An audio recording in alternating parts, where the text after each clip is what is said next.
लेकिन कुछ लोगों को देखेंगे आप, उनको किताब उताब से मतलब नहीं होता है।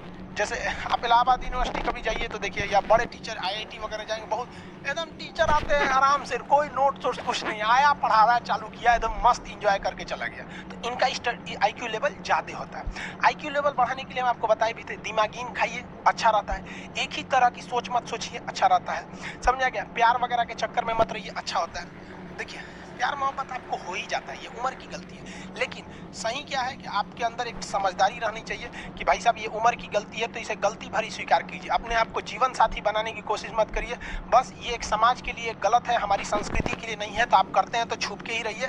एक इस लेवल के रखिए कि भाई हमारी लाइफ अलग है, तुम्हारी लाइफ अलग है, तुम टेम्पोररी आए हो, नहीं तो इसमें चल जाओगे। लेकिन अगर ये प्रेम मोहब्बत में पड़ेंगे तो हाइपोथैलेमस एक्टिव होगा, पूरा नर्वस सिस्टम को चौपट कर देगा। समझ में आ गया कि नहीं आईक्यू लेवल क्या होता है? अब आप बताएंगे आईक्यू लेवल किसका अच्छा है, आईक्यू लेवल कैसे बढ़ाएंगे? तो याद रखिए, आईक्यू लेवल बढ़ाने के लिए सोने से पहले का आधा घंटा बहुत जरूरी होता है। सोने से पहले आधे घंटे दिन भर में जितना काम किए उसको सुबह से रात तक देखते रहिए। एक बार रिवाइज मारिए, सुबह उठे थे, ये किए थे, इसके बाद पढ़े थे, क्या क्या पढ़े थे, खान सर ये पढ़ाए थे। आप कहीं मैथ पढ़े होंगे, उसको सोचिए मैथ में क्या पढ़ाया गया था, खटाखट खटाखट। आपको सोचना ही है ना, सोचने में कितना टाइम लगता है, खटाखट। तो अगर इसको रिवाइज करते रहेंगे, गिन के 42 दिन में आपका आईक्यू लेवल तेज हो जाएगा। फिर आप कहेंगे कि सर जी हमरो बिना किताब का याद हो गया। और अगर यही खत्म हो जाएगा तो क्या कहिएगा, आपका भी आईक्यू लेवल गिर जाएगा। सपना कैसे आता है? ये ब्रेन की वजह से आता है।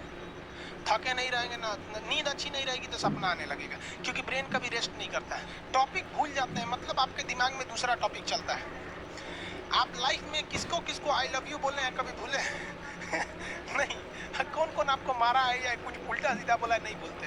रीजन क्या? आप कितनी बार किसी चीज को रिवाइज मारते हैं? 21 दिन के अंदर अगर आपका दिमाग कभी किसी चीज को रिवाइज मार दिया ना, तो फिर वो भूलने नहीं देगा अगले 2 महीने तक। यानी हर 21 दिन पे उसको रिवाइज मारते रहिए, मारते रहिए, मारते रहिए। और अगर हर 7 दिन पे मारेंगे ना, तो वो एकदम फिक्स हो जाएगा, एकदम फिक्स हो जाएगा।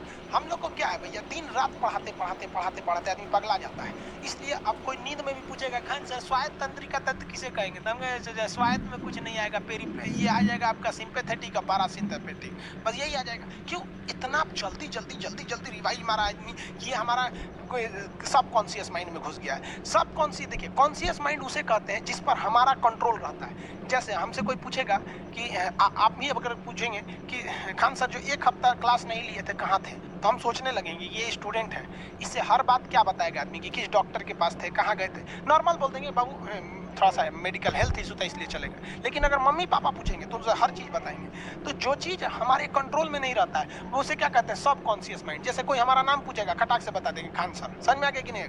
ओरिजिनल नाम तो आपको भी नहीं बताते हम लोग यहाँ पे। तो सब कॉन्शियस माइंड में घुसा दीजिए। जो चीज़, जैसे आप स्टेशन पे उतरिए या बस स्टैंड पे उतरिए, अपने घर जाने के लिए कभी रास्ता याद किए हैं? हाँ, इसके बाद दाहिने मुड़ना है, बाएं मुड़ना, आप फोन पे बतियाते भी चले जाते हैं। तो जब कभी किसी चीज़ को बहुत बार रिवाइज मार देते हैं तो वो चला जाता है सब कॉन्शियस माइंड में, फिर आपको याद करने की ज़रूरत नहीं है। सपना कैसे आता है? जब आपकी नींद अच्छी नहीं होती है तब।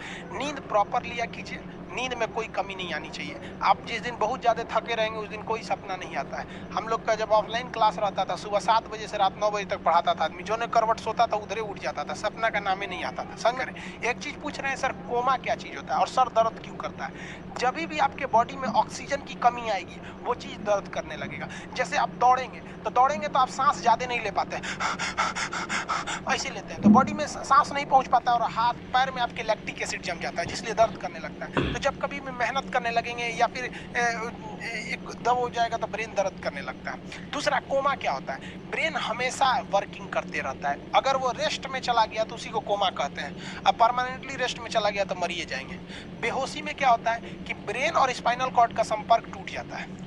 ब्रेन और स्पाइनल कॉर्ड का संपर्क टूट जाता है तो उसी को क्या कहते हैं, बेहोश हो गया है। पानी उनी छिड़केंगे ना तो स्पाइनल कॉर्ड में उसमें संपर्क जुट जाएगा। लेकिन ब्रेन और स्पाइनल कॉर्ड काम ही नहीं कर रहे हैं तो कोमा में चले गए। कोमा को हाफ डेथ कहा जाता है, आधा मरा हुआ व्यक्ति है। जो व्यक्ति कोमा में चला जाता है ना, कोई जरूरत नहीं है, जरूरी नहीं है कि वापस आएगा ही आएगा। लेकिन बेहोश है तो कोई दिक्कत नहीं, पानी फेंकिए मार देगा। उसको कहते हैं लोग बिहार में, लोग की दांत लग गया, फीट मार दिया, पानी फेंकिए सही हो जाता है। ये क्या करता है, मोटर नर्व्स, देखिए ये ऑर्डर लेके आता है, ऑर्डर देता है। ये किससे? ब्रेन से ऑर्डर देता है, किसको? बॉडी को ये ऑर्डर देता है। और सेंसरी नर्व्स क्या होते हैं सब? ये ऑर्डर को रिसीव करते हैं सर। ये क्या करते हैं सर? सेंड। ये देखिए, जैसे मान लीजिए यहाँ कोई मच्छर काट रहा है, यहाँ क्या कर रहा है, मच्छर काट रहा है। तो सोचो ना, ब्रेन को कैसे पता चलेगा मच्छर काट रहा है? या पिछवा मच्छर काटता है तो बिना देख ले आप जान जाते हैं मच्छर काट रहा है। जैसे पढ़ रहे हैं, अचानक से इसे मारते हैं, वो देखने गए थे मच्छर है, लेकिन आप जान जाते हैं सोच रहे मच्छरवे काट रहा है, कहीं नहीं कहते हैं कि सांप काट रहा है क्या, नहीं, क्योंकि ये सेंसरी नर्व है, ये सेंस करने का काम करता है, इसको पता है कि मच्छर काटने का दर्द कैसा होता है।